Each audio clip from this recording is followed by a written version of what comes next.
Hello and welcome. Tonight we are going on a journey across one of the oldest continuous civilizations on Earth, a land that has witnessed the rise and fall of empires, the birth of religions, the clash of superpowers, and revolutions that reshaped the modern world. This is the story of Iran, a story not of centuries, but of 5,000 years, long before modern borders, before the word Iran even existed. This land was already alive with human civilization. This is the 5,000-year history of Iran. Before the Persian Empire, before kings and conquerors, before written history began in most of the world, the Iranian plateau was already home to human communities. By around 30,000 BC, humans lived in caves and early settlements across this vast region. They hunted, gathered, and slowly learned to farm. But the true dawn of civilization came much later. Around the 4th millennium BC, in southwestern Iran, a new civilization emerged, a civilization called Elam. Its heart was the ancient city of Susa. Unlike many empires that began with conquest, Elam was born gradually. Local populations slowly organized into cities, kingdoms, and trade networks. They developed their own writing system. They built massive temples. They traded with Mesopotamia, the cradle of civilization. For nearly 2,000 years, Elam stood among the great powers of the ancient world. They fought wars with Sumerians. They battled Babylon. They influenced the earliest civilizations of humanity. But no empire lasts forever. In 646 BC, Assyrian armies invaded and destroyed Susa. The Elamite civilization collapsed, and with its fall, the stage was cleared for a new power, a power that would change world history. Around the 2nd millennium BC, new peoples began migrating south. They came from the Central Asian steppes. They were Indo-Iranian tribes.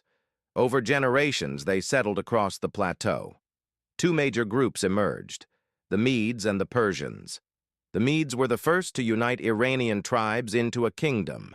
By the 7th century BC, they controlled much of western Iran, but history would remember their southern neighbors, the Persians.